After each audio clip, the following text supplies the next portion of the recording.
What's up? Um, I've thought of how I'd make this many a time, and that doesn't always go as planned. You can imagine a lot of things, and then when it comes to it, don't know. Like right now, I've blanked on every single way I've begun it, so now it's started awkward. Let's just let's rip the band-aid off. A rebrand? Yes, a rebrand. Um, this series is no longer This Life Shit Crazy. It's Noah's Ark. Reason being, life is crazy. Okay, good. Life is crazy as is. I don't need it to be my moniker, you know? So that's why I've changed it. It feels more personable. It feels like me. Feels like more personal development and also just more intimate as a listener and viewer, etc. Visual aspect. Yeah, I was never I never wanted to do a visual aspect for things. I just felt like it was an extra step, and for This Life Shit Crazy, I'd just be at my desk talking, and This Life Shit Crazy was very choppy. Not choppy. Y'all didn't see that or hear that. I was able to edit it very smooth, but if I had a recording, y'all would always see those jump cuts. There's no way to make that smooth. And that's actually one of the first changes that I want to talk about. I wouldn't post a lot of This Life Shit Crazy episodes. Like, I loved recording them, but editing them was a slog. It's not exciting. It's cleanup and everything, it's chopping, and it would really like put me out of like my creative flow. So something else that has also changed is Noah's Ark is very raw. I really hope this sounds fine. Let me put it right here just in case. Noah's Ark is very raw. You're seeing shit as is. The only jump cuts there will be is if I like blank out and I'm like, and I forget like what the fuck I'm saying. But otherwise, it's very as is. You're going to hear my likes, I'm going to try to reduce them because, oh my God, on This Life Shit Crazy when I hit those combos. So I'm going to do my best. But you're going to get things like exactly as they are. Another reasoning of changing the name is like, This Life Shit Crazy was and is selfless. It's a means for reference of someone else. For other people who need guidance, who need someone to relate to. And that act in itself is selfish because since I didn't have that, I feel the need to provide it, which isn't a bad thing, but I'm just calling it as it is, that it's kind of selfish. And Noah's Ark also proves as a frame of reference for me. You're seeing me now, and then you're going to see me later on, and I'm going to see myself. I like looking back. I don't have my journal on me, but I like looking back in my journal entries, seeing like the progression, seeing the gaps, knowing how I felt and everything, and having like an actual reference, like visual reference, instead of just audios. I feel like it's pretty great, and also like just visual aspect overall is more personal. You know who I am. Some other things that have changed for this podcast is I definitely want to keep it shorter. Even though it's more raw, like.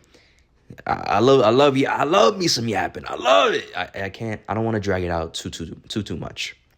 I want it to be like, sit down, comfy, ingest it, and move on. And something that I was building up that I hadn't even got to like share with you guys because I kept like recording other like This Life Shit Crazy episodes, but I wouldn't edit them and release them. I want Noah's Ark to also be a means of diving deeper into the creations of Young Adult Musings. There was an episode that I made. I think it was season 1, episode 10, Breakthrough. And it dawned on me. I was like, bro, nobody knows like the you see, this is what I'm talking about. You see in it raw. Nobody knows like the effort and like the love that went into it and the thought process. Nobody knows the layers, and no one's going to dive into the layers unless they're like a true fan or like they're really like a movie person and etc. So I was like there has to be a means to like put people onto that, to show them like all that went into it, all the symbolism, all the things behind the scenes. So that's also what Noah's Ark is, and it's really like deconstructing and divulging in what my Young Adult Musings episodes and audio dramas are. And you heard that right, your audio dramas. I think in previous episodes I mentioned how I wanted to make audio dramas someday, and I don't know how to explain it. Everything just sort of stacked up and lined up. Oh man, you don't even know like where I'm employed at now. Okay, let's start from further back. So the last thing y'all heard was like I was probably like substitute teaching or a leasing assistant at some bullshit fucking company. Substitute teaching was ass. I had to close that door completely because that was not, it was not me. It was not helping me. All these jobs suck, but like substitute teaching is a different level of fucking suck. You know how it is being a young kid. Nobody fucking respected a suck. So I'm dealing with that shit and waking up early and just all this bullshit. I was like, fuck this shit. I didn't even care like being there, and it started showing on my face. Like I went to a school, and it was too much. That was the last straw, man. They were onboarding me like I was a brand new teacher, like I'm a full-time teacher, and I was like, oh, I'm just trying to like jump in, do my job, and leave. Not all this. Not like, hey guys, how you doing? My name is. I'm not looking for a full-time offer here. I don't want to be a teacher. And honestly, that really dawned on me because of the conversation that I had at that job with another teacher. This guy that was very wise and educated, and we were talking about intuition and how in life, like you gotta follow it. Like the way to live is to be following your intuition. My intuition was saying I gotta go, despite not having any type of safety net of employment. I was like, I need to go. And around that time, I found an opportunity, or I thought I found an opportunity. I was nearly an ABA therapist, but those networks they're fucking awful. So then I left that, and for a bit, I was just coasting. I was just like, I just put my hands up. I was just enjoying life as is, and just doing my thing. And bam, temp agency guy calls who I haven't spoken to in weeks, telling me about an opportunity. So boom, I found employment again. And that employment sucked. I was an operations coordinator, and oh my fucking days, man. They loved the way I worked. I feel like I really aided the morale of the entire workplace because these teachers were going through a lot. And regardless, they dragged their fucking feet. And it was always bullshit. Whenever I would ask about the full-time offer, which was mentioned to me day one, mind you, the guy, my boss was saying, there's full-time opportunities here. And I said, like, I'm going to wait and see, because I wanted to see. And then when I found like this opportunity was working out, and another employee was telling me, like, listen, like, now you got to go after it. I knew in that very exact moment that I was going to piss myself off. I knew this was going to piss me off. I knew it wasn't going to be smooth. But I was like, let me go for it. Let me go after it. It's something that I want, so let me go after it. I was checking multiple days a week, every week, about this full-time offer because I wanted to be integrated. I felt on the outside. I just felt like I was being used, and I know an employee, the purpose of an operations coordinator is, well, this specific operations coordinator was being their lackey, bringing all their shit, going up and down floors, escorting kids. And it's like, all right, but like, integrate me into the culture, I want to feel on the inside, because in the meetings, like, I just felt on the outside. Despite being cool with people, I felt on the outside, and I wanted to make more money, point blank fucking period. I'm sighing right now because the money was pretty good for what it was, and I didn't have my finances in order. That's also something that's changed with me, my finances. I have a high yield savings account now. I invest, and around then, I did not. I saved money. I saved my rent, and a lot of the time I would draw out of it to just buy things because I was trying to cope. But long story short, my frustration was showing at that job, and they got rid of me. I hadn't taken a day off in the 2 months or whatever I was there, and when I finally decided to take a day off, honestly, I was so fucking done. I was lying, saying I had a family emergency. I just needed a fucking break because it was the day before I had the interview, and it was some bullshit, bro. Leading up to the interview, like, yeah, we gotta figure out questions some harder questions, and I'm like, harder questions? Like, it just felt like bullshit after bullshit, bro. Like, I'm talking to the main guy. He's like, now you gotta talk to this woman. I'm talking to this woman. Now you gotta talk to this guy. Oh, you gotta talk to the founder. I talked to the founder. He doesn't even know what the fuck is going on, and he's dragging his feet too. Like, fuck. So I said I got a family emergency because I needed a fucking day off, and they got rid of me like that. And in that period of being fired, that was one of the most creative times that I had. Audio drama started coming together. I started developing concepts, but the ones at the time, I'm not gonna reveal much. I can't do that. You're gonna have to see it when it comes out. But I have in my notes Black Mirror-esque ideas, because a lot of my ideas are inspired by Black Mirror, and I had some in there, and I started going through and seeing like, yo, what is feasible as an audio drama? And I grabbed one of them, and I just really like developed it heavy. So that was like that first building block. And then around that time, like I was watching The Boys, and then Invincible came out, and I also had thought of like this superhero skit like some way months prior, inspired by Caleb City, about like, like misfits, like horrible powers. And these guys didn't have horrible powers. It was just these sort of misfits that don't get along. And I never made the skit. I don't know why. I just never did. And initially, right, I thought, I was like, there's no way I could ever make a superhero series as a podcast. That I don't think that's feasible. There's so much detail. If, at least for mine, the thing that I envisioned it as like, like an avatar, like a big inspiration from The Boys and Invincible. So this is a lot of action and detail in these fights and everything. It's not pow, crash, boom. It's gritty. At the time, I was like, this isn't feasible. This isn't possible. No fucking way.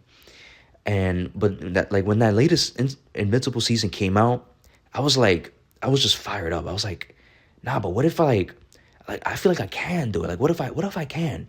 And I already had I haven't even introduced the misfits yet in the superhero universe, because it's just not the time as of yet. But it started with them. And I thought like they would be the beginning. They would be the beginning episodes, their introductions. But it wasn't, because as I was thinking of my superhero universe, I was like, well, you got to have a strongest. You got to have like that guy that's always there, and those like the worst of the worst conflicts. So then I started building one up, and I started building it further and further, and then he came to be. And then I was so excited by these developments that I wanted to debut him first. And you're probably wondering what I'm talking about. This is all over the place. I mean, you know me, man. If you've been with this life shit crazy, I get excited and I start like talking heavily, and I'm talking faster because I don't even know how much time have I been recording. 12 minutes. See, we're already breaching the point of it getting long, but it doesn't matter because I could release this as is. Shout out to my guy Reese, because he was recommending Young Adult Musings that I just pump it out, and I'm like, no. That's where the detail is. But this TikToks, absolutely, I could pump it out. But Indomitable, that's how it came to be.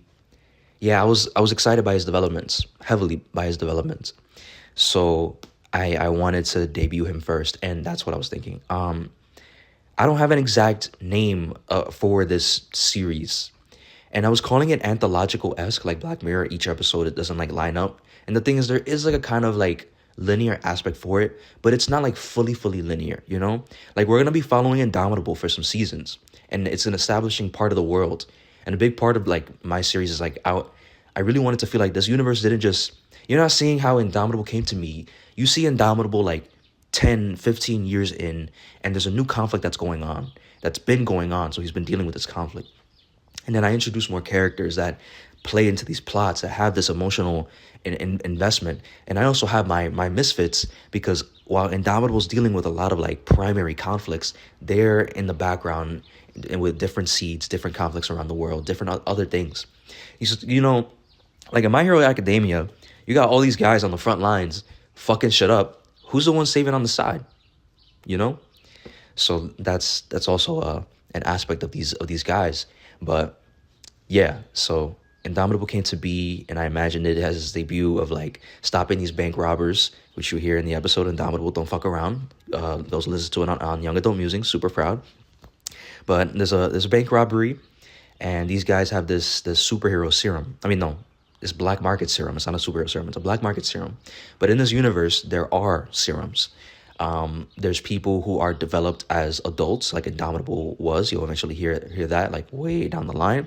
And then there's certain serum programs where they wanted children to grow up as heroes. So they were essentially manufactured in a lab. We can do this, we can get like sperm and an egg, and we can kind of like put them together in a petri dish and then insert into a woman and then create a child. So it was something like this, and how sperm was injected with a serum. That's one of our guys, Headshot, in our group. And then there's also people that became heroes that didn't even know it. I imagine this world is wrought by corporate greed, and there's been a lot of conflict in history between like people and corporations, and there's been some sort of like, how things are going right now with artificial intelligence. People are worried that we're gonna have a Terminator situation, but I wish this was cleaner. I did have it written on my phone. I'm using my phone, but essentially there was a war between corporations and artificial intelligence, and There's some artificial intelligence that were completely trained by the corporation, so they're on their side, and there were others that weren't. So they helped in this war, and people got to prevail. And still, humanity had to develop these serums to combat more of corporate greed because they were developing the serums of their own. So this, in all this experimentation, of course, corporations do not follow all of safety regulations and everything. Illegal dumping. So serums got into essentially the water supply, and a lot of people became heroes, and they didn't even know it. It became enhanced, they didn't even know it. And that's what my character Undying is. He figures out that he's immortal at a horrible, horrible time. I know what it is, but I only want to tell you so much. But yes, that's all that's going on in this universe. And Indomitable notices these black market serums that are exacerbating crime and wants to figure out where are they coming from. So he dispatches these bank robbers because they're just regular guys. They got a black market serum that's not that great. Does it enhance them? Absolutely. But is it a match for Indomitable? Hell no. So he dispatches them. And a cool part that I liked that I included in there was, it seems like it's just the bank robbers. Like they robbed the bank and then they're on their way. But no, they had a contingency plan. They had someone who was altered. And that's why I call like these grotesque people who take these black market serums, I call them altereds. So they had an altered individual in the bank, like controlling the hostage situation, and he breaks through the wall. And his cognitive functioning is just cooked. Like all he's thinking is like he's following orders and has to fight. And we see Indomitable's restraint, but he's clearly no fucking games because he's telling this guy to stand down. First warning, he gives him another warning, and that's it. And I see it as a this grotesque altered individual trying to punch Indomitable. And the detail that I see right now, I'm thinking multiple things because I'm like, fuck, am I gonna okay, maybe next episode I really deconstruct this so you hear like parts of it, or like you'll have to listen to it for yourself. I don't know yet, but we're hearing when in this episode you hear this altered like go for an attack, and Indomitable doesn't even like clash fists with bro. Like straight up, he just he palm strikes his fist, and that just like fucks up his arm, and bro is dispatched. And then he has his 2v1 against the guys, dispatches them like nothing, and now he's got this lead on the beach, which I'm so excited for episode 2 because it's like we saw a little bit of a fight, but like this is like a really gritty fight. Like Indomitable gets jumped and prevails, like really like taps into his anger and his rage, and you're gonna get to see that. So far, I just have 2 to 3 punches. I really gotta work and construct them, because like I said, it's inspired by The Boys, it's inspired by Invincible. So I want people to hear this detail, this grittiness, this bloodshedding gore. It's not, like I said, it's not no bam, boom, pow. But, I'm not gonna lie, I don't fully remember how we got to this point. I think I was probably mentioning on how I want Noah's Arc to also, delve deeper into the productions, and that's what I definitely want to do. Oh yeah, I remember. The workplace. Around that time, I was super creative. I was pumping out Young Adult Musings episodes. You probably saw them around that time, like not like concurrent, but like week after the week. Like I was making them. I was having that inspiration. I was also writing a bunch down, and eventually, the superhero series felt possible. So I started developing things. I started writing the episode, and that's when like time started like moving. Like around June is when I really like started, and I had the production, and a lot of things developed in my Audacity file. But I went on vacation. I went on a cruise. Then I came back and started working on it some more. It was a lot of work in a good way though. Like a lot of detail. I needed a lot more sounds. I needed a lot more ambiance, a lot more adding in. I had to make a lot of my sounds. Like the car crash, I had to manufacture that. There wasn't a singular sound that I felt satisfied with the car crash. I had to manufacture the crashing sound, the glass breaking when he breaks through the guy and throws him into the air. There was a lot of moving parts and a lot of effort, and it's very enjoyable. And sometimes you're like, fuck, can I do this shit? And you just try, and I work until I'm satisfied with it, and that's what happened. But yeah, that being fired by that place was a very pivotal time. Did it suck to not have employment? Does it suck to not have employment right now? Absolutely, but it was crucial. And the thing is, when I released episode 1, I just felt, sorry, just checking 20 minutes. All right. I'm going to try to like do this within 30 minutes. All right. I just noticed how laborious and how much time it took to make episode 1. And I felt like I was disappointed that all that I can do is like feeling a little congested. So I noticed how much time it took, and I really had to like crawl my way there, just like really just chip at it consistently, because it was gonna take time. Point blank. It was a long production, a detailed production, so it was gonna take time. And honestly, it upset me because I was really proud that I finally released an episode of an audio drama series, that I made a reality. And I didn't want to crawl. Like, I didn't like that, and I was gonna take a bunch of time. And a lot of people were like, "Oh, go full speed ahead, do as much as you can." And it's like, it's really difficult. It's really difficult. Like, not just because of like having major depressive disorder, like struggling with depression. It's about like the job, my job, just exacerbating my feelings. This meaninglessness, the bullshit that I experienced, them like downplaying my job, being paid this bullshit salary. It's not even more than my first job out of college. I was caught in this cycle. A cycle that's not even new, to be honest with you. This cycle of, a lot of productivity and then slow downs, or even just complete stagnation. It's happened before, and I was caught in it again. And it's funny, in my journal in August, I wrote, like, I noticed like how like even small contributions, like there's a feedback loop. I wish I had my journal right now. I'm gonna get it for you. You have to. I have to read exactly what it was. Okay. Definitely a jump cut, because I was afraid of where my journal was for a second. I wasn't sure. But back in August, when I was contributing to the audio drama series, I realized something. I was like, I'm noticing a clear feedback loop. Contribute to project, even a small capacity, equals sense of accomplishment, progress, happiness. Do the opposite, feel shitty. Especially if other aspects of life suck. Despite this realization, it didn't click with me. Like, it felt like real in the moment. I was probably even a little high. That's why I felt like mad philosophical when I just noticed it, acknowledged it, and wrote it down. But it still wasn't enough. And I noticed, like, over time, like, I was just in the same cycle. And it felt like even small things felt like huge. And, people have a lot of gripes with artificial intelligence. I know it's harming our planet. It's inserted in absolutely everything. But I was at a point of like, okay, what the fuck do I do? There's something that I need to do, because I couldn't even contribute small. That's right, being super excited about episode 2 for Indomitable.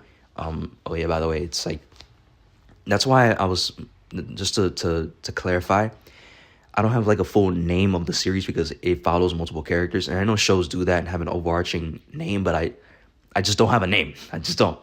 But regardless, like, the episodes are going to keep going up. So it's not like this is just Indomitable series and it's going up. It's Indomitable. Like, we're with him for an episode 1, episode 2 for sure.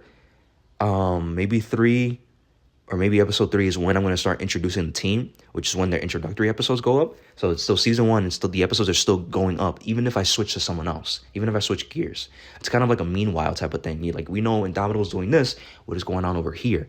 And there's these convergences, like things are all going to come together. And I was just checking, I was still recording.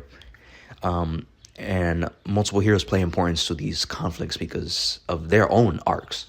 But yeah, despite like noticing I was feeling the satisfaction of contributing small, like it just felt impossible. And despite excited for episode 2, for Indomitable's episode that I have like mostly planned out, just the very, very end I have to iron out.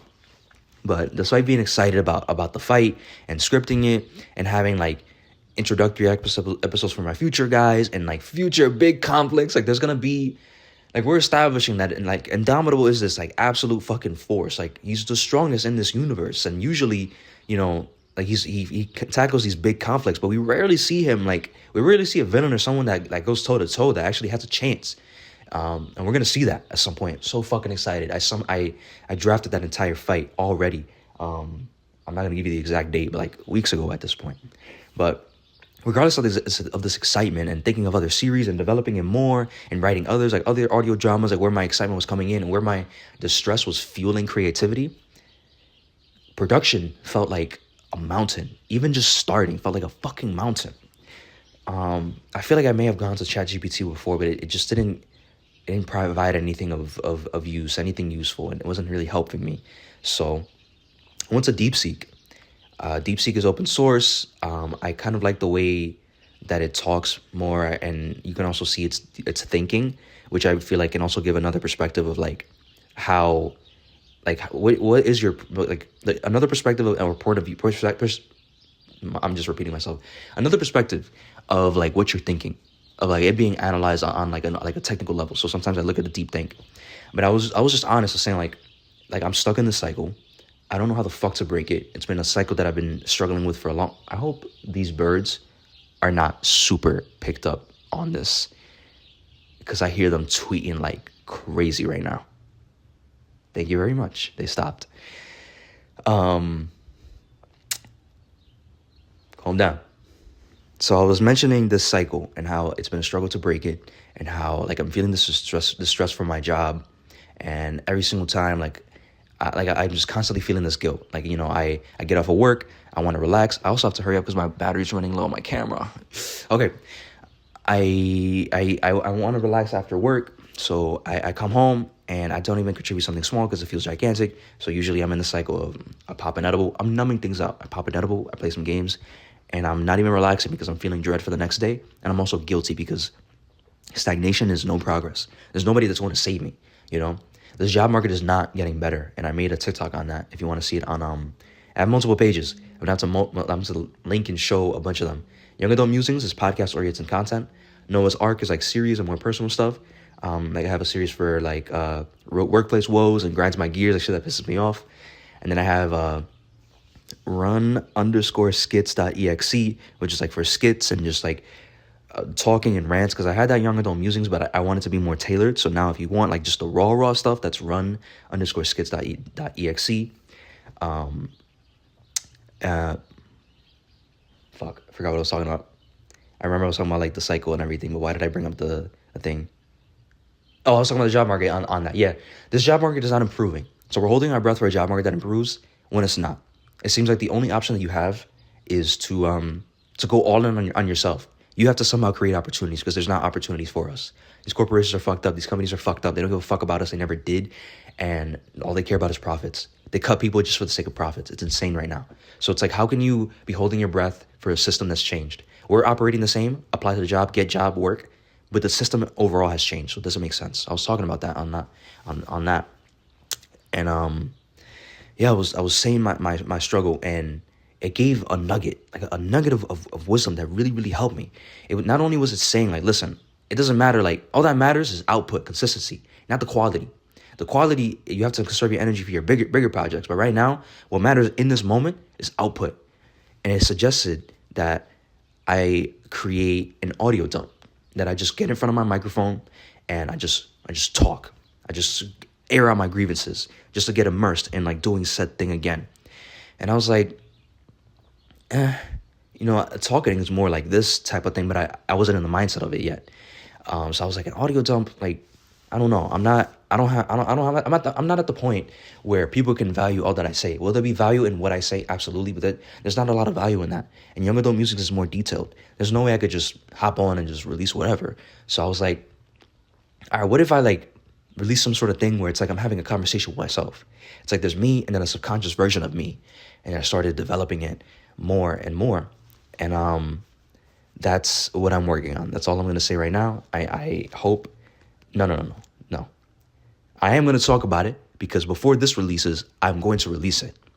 Essentially, I imagine a version of myself talking to my subconscious self, and I am in a subconscious liminal space. You know, liminal spaces, like the back rooms, are eerie, they're weird, they're just odd, and I'm in one. So the way to describe it visually, just so you have it now, I'm going to delve into that more because the space evolves. When you put on an Oculus headset and you're loading between games, it's this endless space, and it's these big grids, these big squares, and within the squares are smaller squares, but it's endless, it's eerie. There's nothing at the end, it's just like fog towards the end. I imagine something like that. And I am surrounded in bars. And I talk about how in this place, all I'm perceiving are bars. And this place is constructed by my active thoughts. So what I perceive is showing my perception of reality. So I thought of that in the moment because that's how my inspiration is.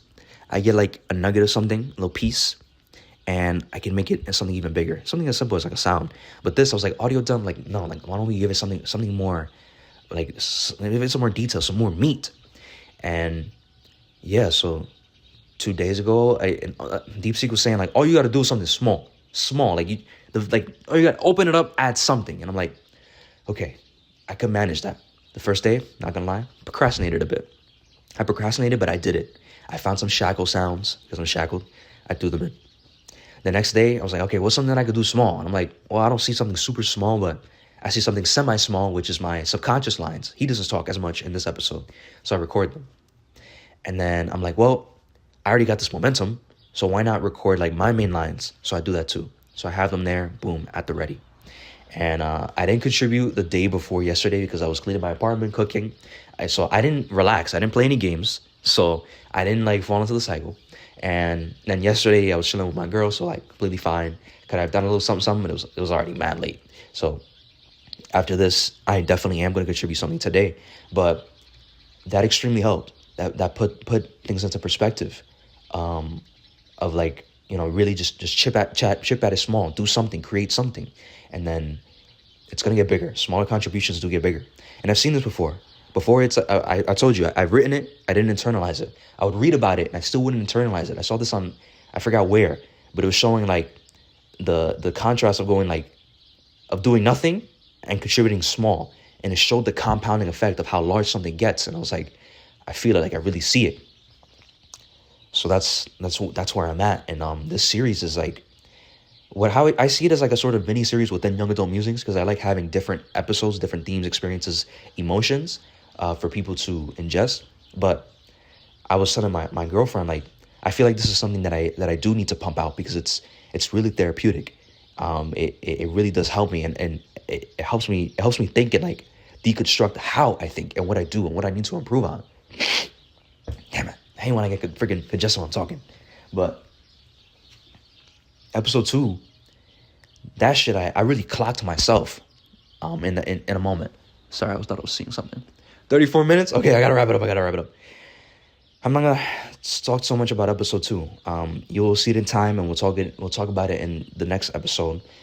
But essentially, I'm gonna say like at a basic level, I noticed like how, in a way, I've been perpetuating this cycle, not as a means of like laziness or distress and everything. It has to deal with like the trust in myself of breaking said cycle. And that shit, if it's so far, it's felt so big, that realization on how like my lack of trust has been a part of the problem. And that's why I've been defaulting to the cycle, because I just already think that that's going to be the reality. I'm already making this assumption.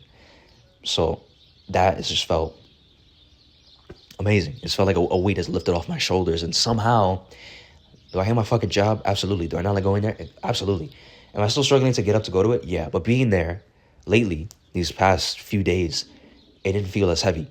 Despite having a fair amount of work, I got a good amount of work to do. Regardless, it doesn't feel as heavy. I've just been focusing on this realization. And then in episode 3, what's been fair is like having this pang of anxiety, because it's like, okay, I had this realization, and I've had realizations towards progress before, but not like this. But regardless, I've had them before, and it's like, I'm like wondering, how do I ensure that it's not another fleeting thought towards progress? And I tell myself like how in episode 3. So my original plan was just to have like one of these per season. But there's 10 episodes per season of Young Adult Musings, or however long I decide to make it if I want to change something up. So it's like, only one? Like, nah, man, I'm going to continue making these. And I feel like this is something that definitely should be done. Like, having this sort of consistency is very valuable and therapeutic, and also aids in the right direction, because I'm doing something. I'm still creating something. So, yeah. Welcome to Noah's Ark.